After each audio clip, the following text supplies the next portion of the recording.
Olá, boa noite. O Supremo Tribunal Federal convoca audiência de conciliação para tratar da transparência no pagamento das emendas parlamentares. Segunda turma do Supremo confirma a decisão que validou o júri popular e manteve a prisão de 4 réus pelo incêndio na Boate Kiss. Justiça penhora ações e ex-senador Fernando Collor perde controle acionário de empresas.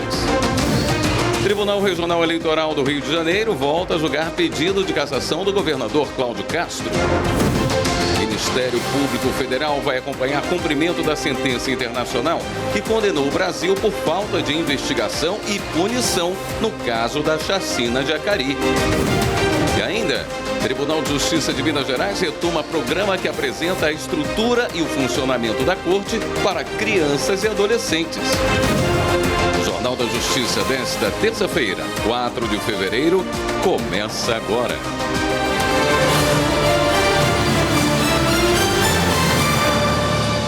A segunda turma do Supremo Tribunal Federal confirmou a decisão do ministro Dias Toffoli, que validou o júri popular e manteve a prisão de 4 réus pelo incêndio na Boate Kiss. O julgamento foi em plenário virtual. Acompanhe as informações com Carolina Chaves. A segunda turma do STF analisou recursos das defesas dos condenados que contestavam uma decisão do ministro Dias Toffoli. Em setembro do ano passado, o ministro atendeu o pedido dos Ministérios Públicos Estadual e Federal e anulou decisões da Justiça Gaúcha e do Superior Tribunal de Justiça, que haviam suspendido as condenações dos 4 réus pelo Tribunal do Júri. O TJ Gaúcho e o STJ consideraram que houve irregularidades processuais que poderiam ter comprometido o julgamento. Entre as irregularidades apontadas estão o sorteio dos jurados e a suposta falta de tempo para que as defesas investigassem os jurados convocados. Toffoli entendeu que as alegações são insuficientes para mudar a condenação e as decisões do Tribunal Estadual e do STJ violaram a soberania do júri. Por isso, ele decidiu manter as condenações. No julgamento em plenário virtual, o relator foi acompanhado pelos ministros Edson Fachin e Gilmar Mendes. A turma manteve a validade do júri popular que condenou o dono da boate, Elisandro Spor, a 22 anos e 6 meses de prisão, o sócio dele, Mauro Hoffman, a 19 anos e 6 meses, o vocalista Marcelo de Jesus dos Santos e o produtor musical Luciano Bonilha, a 18 anos de prisão cada. O incêndio na Boate Kiss ocorreu em janeiro de 2013, quando o vocalista acendeu um sinalizador dentro da boate em Santa Maria, no Rio Grande do Sul. 242 pessoas morreram e 636 ficaram feridas. O presidente do Supremo, o ministro Luiz Roberto Barroso, manteve a investigação sobre desvios e emendas na Bahia com o ministro Nunes Marques. A Polícia Federal havia pedido que a relatoria da Operação Overclean fosse do ministro Flávio Dino. Reportagem Evne Araújo.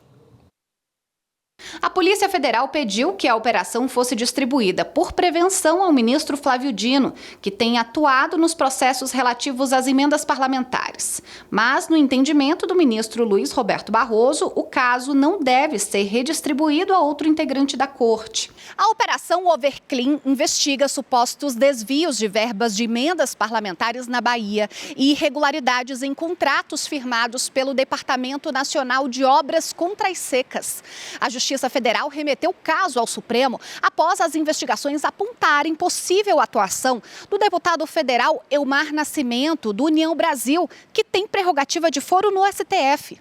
Por sorteio, a relatoria coube ao ministro Nunes Marques. O presidente do STF destacou que, embora o ministro Flávio Dino tenha de fato determinado a instauração de investigação para apurar supostas irregularidades no processo deliberativo para indicação de emendas parlamentares, tal determinação não deve acarretar a automática prevenção dele para a relatoria de inquérito policial instaurado com o objetivo específico de apurar eventuais ilícitos em contratos firmados pelo Departamento Nacional de Obras contra as Secas. A decisão do ministro Luiz Roberto Barroso foi dada depois de informações técnicas prestadas pela Secretaria Judiciária, responsável pela distribuição dos processos no STF. A Procuradoria-Geral da República também apresentou manifestação concordando com o critério de livre distribuição. A OAB do Rio de Janeiro entrou com reclamação no Conselho Nacional de Justiça contra o juiz Marcelo Bretas. Segundo a Ordem dos Advogados, o juiz exerce indevidamente a atividade de coaching. Anderson Arcoverde tem os detalhes. Marcelo Bretas está afastado das funções desde fevereiro de 2023. Ele responde a 3 reclamações disciplinares que tramitam em sigilo no Conselho Nacional de Justiça. Apesar do afastamento, Bretas ainda recebe como juiz. Segundo a nova reclamação apresentada pela OAB do Rio de Janeiro, o magistrado usa a exposição que recebeu quando era juiz da Operação Lava Jato para fazer autopromoção desmedida e superexposição. Ainda segundo a ordem, o juiz usa as redes sociais para vender mentorias, com as promessas de transformar a carreira de profissionais de diversas áreas e de ensinar como argumentar e se posicionar como uma autoridade. A reclamação afirma que resoluções do CNJ proíbem essa prática. Entre as determinações citadas está a Resolução 34 de 2007. O texto afirma que aos magistrados da União e dos Estados é vedado o exercício, ainda que em disponibilidade, de outro cargo ou função, salvo o magistério, e que o exercício de qualquer atividade docente deverá ser comunicado formalmente pelo magistrado ao órgão competente do tribunal, com a indicação do nome da instituição de ensino, da disciplina e dos horários das aulas que serão ministradas. A OAB pede que seja aberto um novo processo administrativo disciplinar no CNJ, além da suspensão dos perfis do juiz nas redes sociais e de uma nova decisão determinando o afastamento cautelar do magistrado. A Corregedoria Nacional de Justiça deu início às chamadas inspeções ordinárias. Em 2025, as ações começaram pelo Tribunal de Justiça do Maranhão. As vistorias são para acompanhar a qualidade dos serviços oferecidos à população. Repórter Manuela Borges traz os detalhes. Nesse primeiro semestre, 9 tribunais vão passar pela inspeção da Corregedoria Nacional da Justiça. No Maranhão, o trabalho começou nesta semana e segue até sexta-feira. Nas visitas, os corregedores levantam informações sobre as operações das unidades jurisdicionais e administrativas do Poder Judiciário local, assim como dos cartórios extrajudiciais. O objetivo das visitas é conhecer de perto a estrutura e o funcionamento dos tribunais estaduais. Identificar ações positivas e pontos negativos que podem ser melhorados para garantir produtividade, controle, transparência e um atendimento de qualidade para a população. Na inspeção, a Corregedoria Nacional também busca informações que possam ajudar no aprimoramento do sistema judiciário. Coordenador dos trabalhos de inspeção, desembargador Arnoldo Camanho, enfatizou a parceria com os tribunais, principalmente depois da criação do Conselho Nacional de Justiça. Mais do que fiscalizar, correcionar e punir, tivesse o papel de auxiliar e de apontar caminhos e de ser um agente de cooperação no desempenho dentro do que há de melhor possível nos tribunais e juízos de primeira instância do Brasil. Justiça de São Paulo nega pedido do Corinthians para a liberação de valores bloqueados em processo movido por empresário. E o MPF vai acompanhar cumprimento da sentença internacional que condenou o Brasil por falta de investigação e punição no caso da chacina de Acari. Os detalhes já já.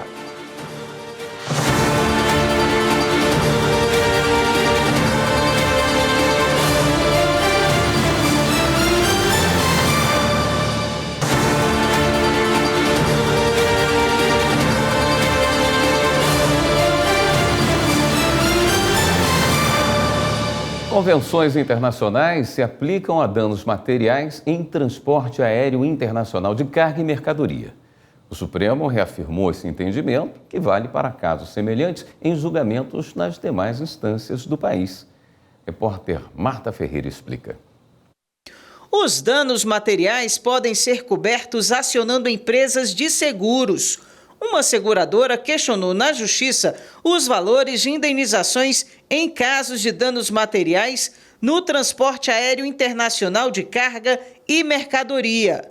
O Tribunal de Justiça de São Paulo entendeu que as convenções internacionais têm prevalência em relação ao Código Civil na hora de limitar a indenização por dano material em transporte aéreo internacional de carga.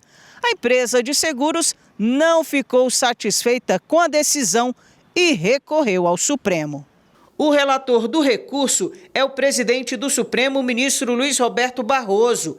Ele reconheceu que o tema em análise tem repercussão geral, ou seja, a decisão do Supremo deve ser seguida pelos demais tribunais em casos semelhantes julgados no país.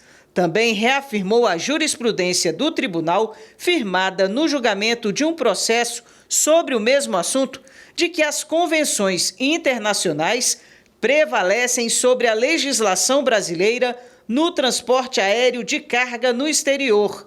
Assim, se for necessário aplicar alguma penalidade à transportadora aérea por dano, atraso ou perda de cargo, por exemplo, as regras previstas nas convenções devem ser adotadas.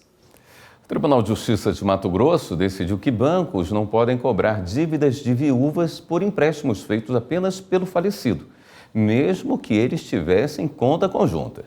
Simone Moro. A terceira Câmara de Direito Privado afirmou que titulares de contas conjuntas não são responsáveis por dívidas individuais de um deles, sem consentimento dos outros. No caso, a viúva entrou na justiça porque o banco continuou descontando as parcelas do empréstimo da conta conjunta após a morte do marido dela. De acordo com a decisão, ter conta conjunta não significa que dívidas de um titular passam automaticamente para o outro. A solidariedade só vale para o saldo positivo da conta, não para dívidas individuais. O banco foi obrigado a devolver o valor cobrado indevidamente sem multa, pois não agiu de má-fé. A Justiça de Mato Grosso reforçou que, após a morte de um titular, o banco não pode continuar descontando valores da conta em prejuízo do cônjuge sobrevivente, que não participou do empréstimo. 2 pessoas foram denunciadas pelo Ministério Público Federal por provocar incêndios criminosos no ano passado em uma área de preservação ambiental no Distrito Federal. O repórter Márcio Fontinelli tem as informações. O Ministério Público Federal apresentou à Justiça provas contra 2 pessoas que provocaram de forma intencional incêndios em uma área de preservação ambiental perto de Engenho das Lajes, no Distrito Federal. A queima aconteceu em setembro do ano passado e destruiu 380 hectares, sendo a maior parte, 220, classificadas como vegetação nativa do Cerrado. Toda a atividade foi flagrada por uma câmera de segurança. Na ação, o MPF pede que a dupla responda criminalmente pelos atos, incluindo a fixação de um valor mínimo de reparação pelos prejuízos causados ao meio ambiente. Ministério Público Federal atua para que Brasil cumpra sentença internacional no caso da chacina de Acari. Polícia Civil prende traficantes que traziam armas da Turquia e movimentaram 20 milhões de reais em 2 anos. E Polícia Federal faz operação contra o tráfico de drogas em Uberlândia, Minas Gerais. Vamos conferir. A Polícia Federal em Minas Gerais cumpriu mandados de busca e apreensão expedidos pela Justiça Federal contra suspeitos de envolvimento com tráfico de drogas na cidade de Uberlândia. As investigações foram iniciadas pela PF após a prisão em flagrante de pai e filho responsáveis por um carregamento de quase 900 quilos de maconha armazenados num galpão. Durante as investigações, foram identificados outros suspeitos com possíveis conexões com a organização criminosa. A Polícia Civil do Tocantins fez operação para desarticular uma organização criminosa especializada nos crimes de tráfico interestadual de drogas e lavagem de dinheiro. A operação já prendeu 15 dos 17 envolvidos e cumpre mandados de busca e apreensão e de bloqueio de contas bancárias. Os mandados foram cumpridos em Tocantins e São Paulo. O grupo criminoso também atua nos estados do Piauí, Maranhão, Ceará e Rio Grande do Norte. Os líderes traziam armas da Turquia para cometer assassinatos. Eles teriam movimentado 20 milhões de reais nos últimos 2 anos.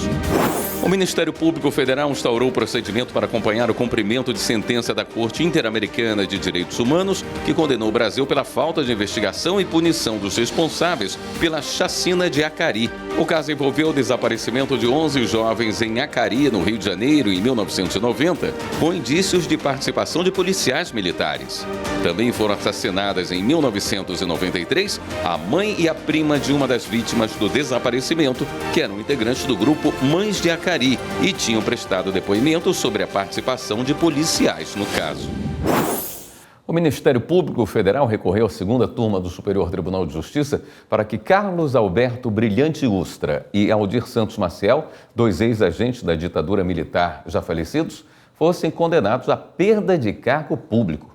No recurso, o MPF defende a não prescrição de ações indenizatórias por atos de tortura cometidos pelos 2 coronéis do Exército. Repórter Carolina Chaves tem os detalhes. No recurso, o Ministério Público Federal pediu ainda a não incidência da lei da anistia nesse caso e a condenação por danos morais coletivos, assim como solicita o reconhecimento de ações indenizatórias de regresso. Os coronéis do Exército, Carlos Alberto Brilhante Ustra e Aldir Santos Maciel, comandaram o destacamento de operações de informações, conhecido como DOI-CODE, em São Paulo, de 1970 a 1976. À época, o DOI-CODE era o principal órgão centralizador de informações para a repressão à oposição política durante o regime militar e se transformou num dos principais locais de prática de tortura, homicídios e desaparecimentos forçados do país. De acordo com o MPF, foram comprovados inúmeros excessos cometidos sob o comando dos réus. A Justiça de São Paulo negou o pedido do Corinthians para a liberação de valores bloqueados no ano passado em processo movido pelo empresário André Cury. Os advogados do clube haviam pedido para que o dinheiro fosse usado para o pagamento de todos os seus credores. A quantia bloqueada é de pouco mais de 9 milhões de reais. Ao indeferir o pedido, o juiz responsável pelo caso explicou que o valor bloqueado foi transferido para uma conta judicial e já não mais pertence à esfera patrimonial do Corinthians. O reconhecimento da ilegitimidade na ação principal não livra o denunciante do pagamento de honorários. A decisão é da terceira turma do Superior Tribunal de Justiça e quem explica é a repórter Jéssica Castro. Por unanimidade, os ministros do colegiado decidiram que a parte que promove a denunciação da lide permanece responsável pelo pagamento de honorários de sucumbência ao advogado do denunciado, mesmo quando a ação principal é extinta em relação ao denunciante sob fundamento de ilegitimidade passiva. Na origem do caso, um condomínio residencial entrou com ação de cobrança contra os novos proprietários de um apartamento arrematado em leilão, porque as taxas condominiais estavam com o pagamento atrasado. Diante disso, os compradores do imóvel denunciaram a lide aos antigos moradores, ou seja, chamaram eles para responder à ação, alegando que a cobrança se referia a um período em que os antigos moradores ocuparam indevidamente o local, pois se recusaram a sair após o registro da arrematação. O Tribunal de Justiça do Rio Grande do Sul reconheceu a ilegitimidade passiva dos compradores na ação de cobrança e considerou a denunciação da lide prejudicada. Como houve a extinção da ação principal de cobrança, o condomínio foi condenado a pagar honorários ao advogado dos novos proprietários e eles, por sua vez, foram condenados a pagar honorários à parte denunciada. A relatora do recurso no STJ, a ministra Nancy Andrighi, explicou que, de acordo com o Código de Processo Civil, o exame da denunciação da lide se subordina ao resultado da demanda principal e que, caso o pedido seja julgado improcedente, a denunciação será extinta sem a resolução do mérito e, assim, o denunciante deverá pagar os honorários ao denunciado. Seguindo o entendimento da relatora, a terceira turma considerou correta a interpretação do Tribunal de Justiça do Rio Grande do Sul e negou o provimento ao recurso, mantendo a condenação dos compradores ao pagamento dos honorários. A seguir, Justiça penhora ações e ex-senador Fernando Collor perde controle acionário de empresas. E ainda, Tribunal Regional Eleitoral do Rio de Janeiro volta a julgar pedido de cassação do governador Cláudio Castro. Todas as informações no próximo bloco.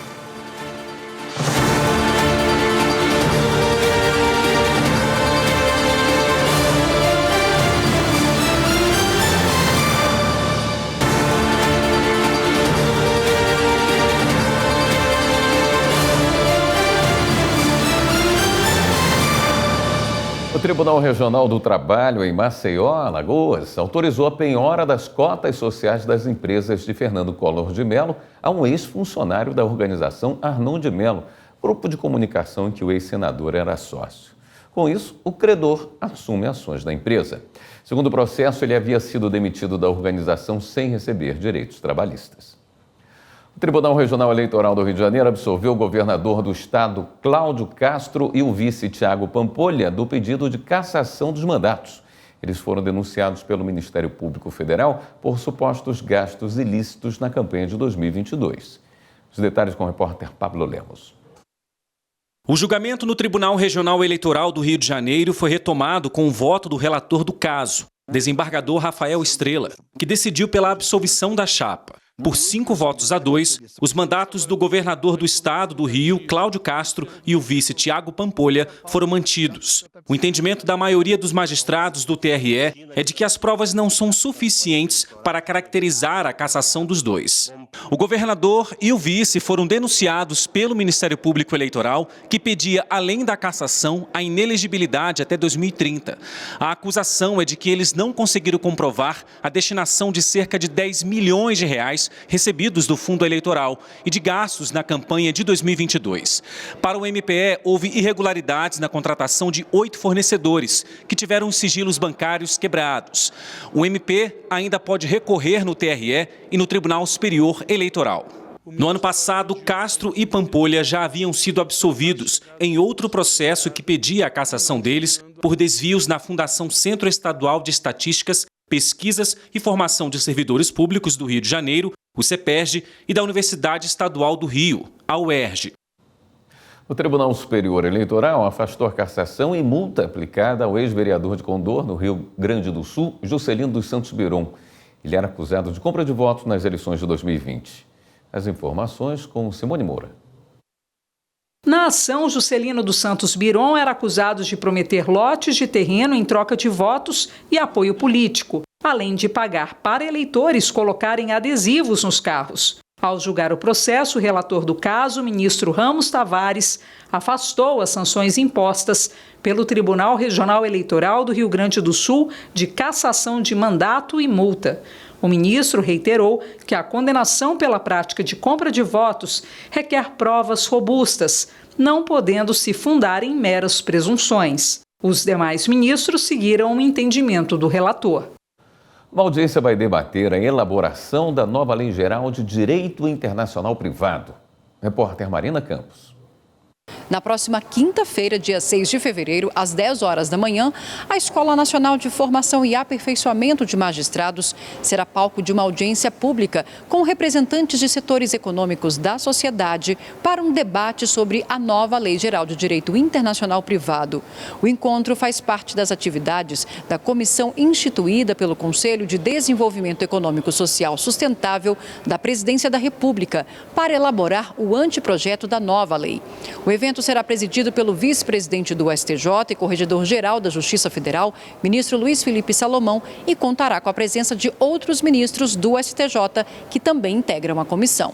Os interessados em participar como oradores devem enviar e-mail para o gabinete do ministro Luiz Felipe Salomão. A terceira turma do Superior Tribunal de Justiça decidiu que honorários de perito em ação trabalhista não têm prioridade de pagamento em falência de empresa em recuperação judicial. Entenda o caso com a repórter Samanta Peçanha. No caso analisado, um perito trabalhista que prestou serviços a uma empresa em recuperação judicial solicitou ao juízo da falência prioridade no pagamento dos honorários. Porém, a Justiça do Rio Grande do Sul determinou que o valor, objeto da cobrança, fosse incluído no quadro geral de credores, na classe de créditos trabalhistas. Mas o perito não concordou e recorreu ao STJ, alegando que, como o crédito foi constituído durante o processo de recuperação da devedora, ele deveria ser classificado como extraconcursal, conforme o artigo 84 da Lei de Recuperação Judicial. Ao analisar o caso, a relatora ministra Nancy Andrighi explicou que o crédito do perito foi gerado por uma decisão judicial tomada antes da empresa passar de recuperação judicial para falência. Por isso, ele não é considerado uma dívida contraída durante o processo de recuperação, nem resultado de ações feitas para manter a empresa funcionando. A ministra também destacou que o trabalho do perito não pode ser comparado ao de outros credores que forneceram recursos para evitar que a empresa parasse com as atividades. Por conta disso, foi negado o provimento ao recurso especial. A terceira turma do Tribunal Superior do Trabalho condenou 2 empresas do Paraná a pagar R$200 mil por dano moral coletivo depois de um acidente que matou um montador. O rapaz caiu de um telhado a 6 metros de altura. Para o colegiado, a infração de normas de saúde, segurança e medicina do trabalho ultrapassa a esfera individual e afeta todos os trabalhadores. Os detalhes com a repórter Larissa de Paula. A ação foi ajuizada pelo Ministério Público do Trabalho. O MPT pediu para que as 2 empresas se adequassem às normas de saúde e segurança e fossem condenadas por danos morais coletivos. O MPT recebeu uma denúncia sobre a morte de um montador que não estava usando equipamentos de segurança individual durante o serviço. Ele morreu de traumatismo craniano depois de cair de uma altura de mais de 6 metros. Uma das empresas, tomadora do serviço terceirizado, se defendeu alegando que a mão de obra era de integral responsabilidade da terceirizada e real contratante da vítima. O pedido do Ministério Público do Trabalho foi rejeitado em primeiro e segundo graus. Para o Tribunal Regional do Trabalho da 9ª Região no Paraná, não havia informação de que tivessem ocorrido outros acidentes no mesmo canteiro de obras. Por isso, o caso envolvendo o montador seria um episódio pontual, sem repercussão na coletividade. Mas a discussão chegou ao Tribunal Superior do Trabalho. O relator do caso na terceira turma, ministro Alberto Balazeiro, teve entendimento diferente do TRT. As infrações de normas de saúde, segurança e medicina constituem lista que transcende a mera esfera individual, justamente por afetarem uma coletividade de trabalhadores. O ministro enfatizou que a condenação tem o caráter pedagógico de coibir novas condutas que naturalizam o desrespeito às normas de saúde e segurança do trabalho. Dessa forma, as 2 empresas foram condenadas a pagar indenização de R$200 mil por danos morais coletivos. A decisão foi unânime, mas os envolvidos ainda podem recorrer. Neste ano, o Judiciário de Mato Grosso deve ampliar as ações da Justiça Comunitária, que leva atendimento à população de municípios mais afastados do estado. Repórter Laura Meirelles tem as informações. O fortalecimento e expansão dos trabalhos da Justiça Comunitária foram pauta de uma reunião entre o juiz coordenador da área e a presidência do Tribunal de Justiça de Mato Grosso. O sucesso e a efetividade dos atendimentos do Poder Judiciário nos projetos Araguaia-Xingu e Ribeirinho Cidadão foram destacados durante o encontro. Hoje não se admite mais ter um juiz só para decidir processo. O juiz tem que viver os anseios da sociedade, da qual ele reside, da qual ele trabalha e onde ele oferece um serviço da atividade judicial. Ele tem que participar mais dos anseios de melhoria, através de criação de políticas públicas. No que puder, ele tem que intervir, buscando a melhoria da qualidade de vida. Mais de 230 mil atendimentos foram realizados durante as 6 edições da Expedição Araguaia-Xingu, um projeto desenvolvido pelo Judiciário com o apoio de 30 parceiros que leva serviços de justiça, saúde, cidadania, esporte e lazer aos moradores das cidades mais afastadas das sedes das comarcas. Neste ano, a Justiça Comunitária espera ampliar ainda mais as localidades atendidas. Fomos muito bem acolhidos e colocando assim ideias que vão ser desafiadoras com o propósito de fazer, servir e de levar dignidade a essa população tão esquecida. Plenário do STF vai julgar a ação que pede que crianças que moram no exterior e sejam trazidas ao Brasil pela mãe sem autorização do pai não sejam repatriadas. E ainda, ministro Flávio Dino do Supremo convoca audiência de conciliação para tratar da transparência no pagamento das emendas parlamentares. Voltamos em instantes.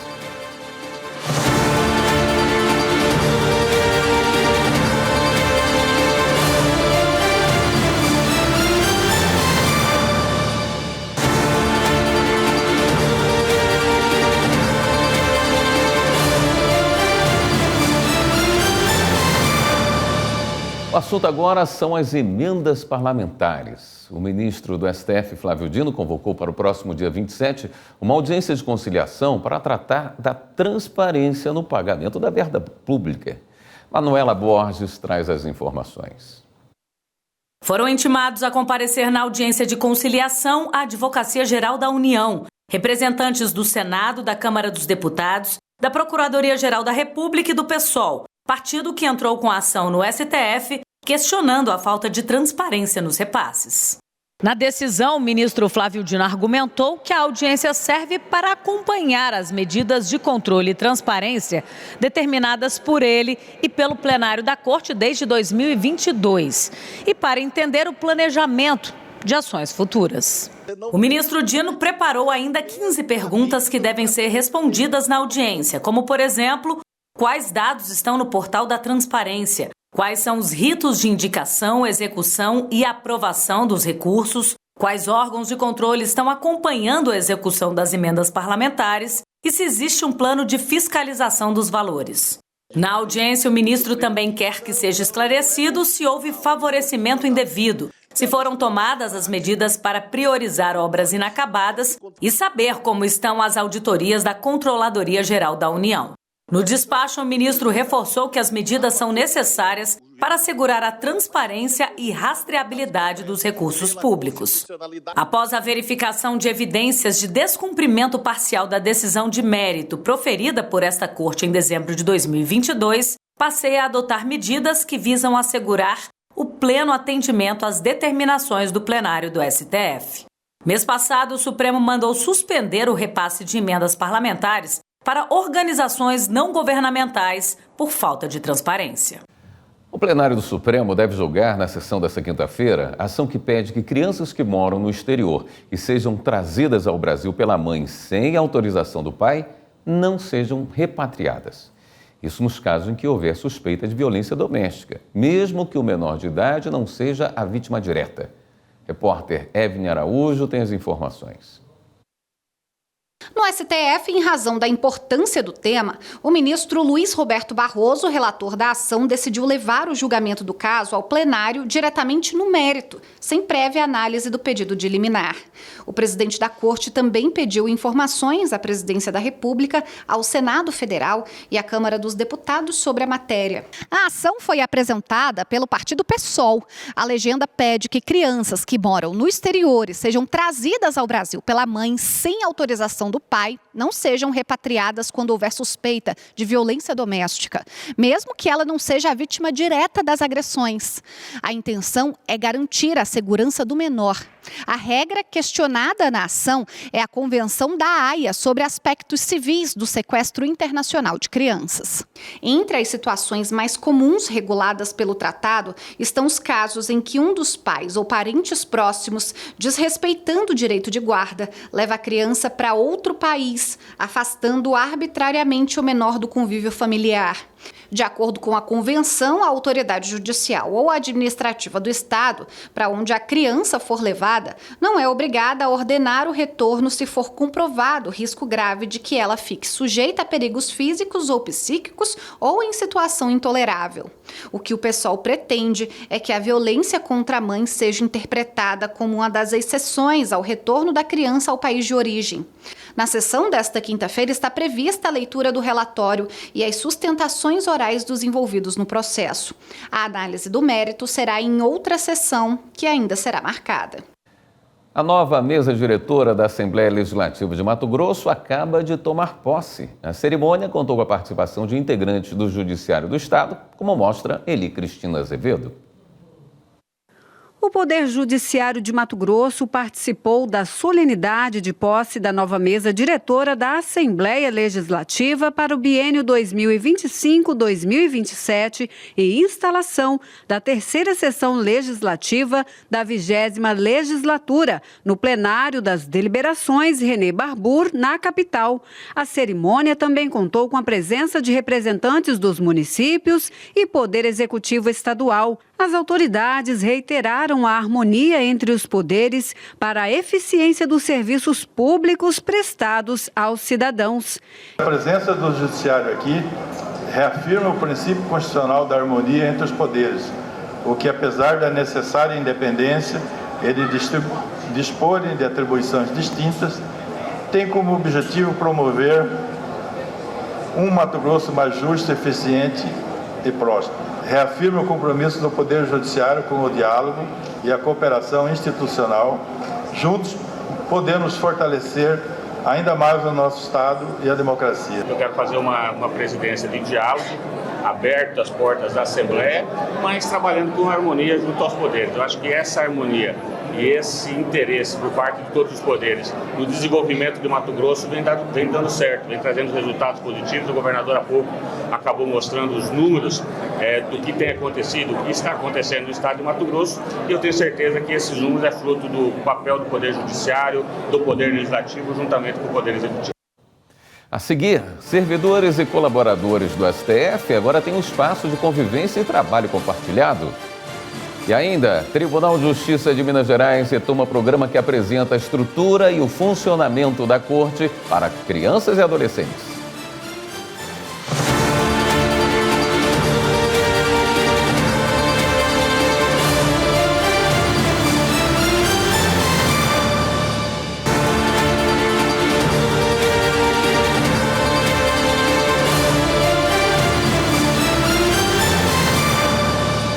Filhos de servidores e colaboradores do Tribunal de Justiça de Minas Gerais foram à sede da Corte para entender como funciona a Justiça Mineira. O programa Conhecendo o Judiciário apresenta a estrutura do tribunal para crianças e adolescentes. Repórter Fabrício Veloso acompanhou a visita e conta como foi. André tem 14 anos e quer seguir carreira no Poder Judiciário. Veio conhecer o TJ incentivado pelos pais, que são servidores do tribunal. O meu sonho mesmo é ser juiz do STF, só que eu não sei, né? Quem sabe com o tempo. Porque falaram que com o tempo ou por merecimento, que eu posso ser desembargador e aí eu vou subindo. Aí, quem sabe eu consiga algum dia. O jovem é um dos 16 adolescentes filhos de servidores, colaboradores e estagiários do TJMG que participaram da visita orientada ao edifício sede em Belo Horizonte. A atividade integra o programa Conhecendo o Judiciário, que apresenta ao público a estrutura e o funcionamento da Corte Mineira. A Lara conheceu o local de trabalho da mãe e aprendeu sobre os 3 poderes. Eu achei muito interessante, eu achei interessante também ser separado em 3 coisas, sabe? Tipo, tem o setor legislativo, executivo e judiciário, e eu achei muito legal isso. Além dos adolescentes, mais de 50 crianças entre 8 e 13 anos também participaram da visita à sede do TJMG, algumas delas acompanhadas dos pais.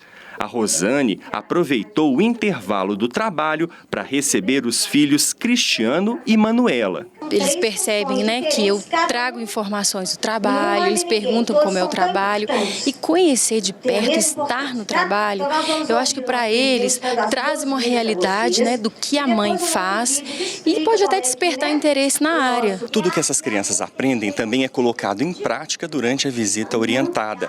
Por exemplo, aqui nesse momento está acontecendo um júri simulado, com direito a juiz, promotor e advogado de defesa.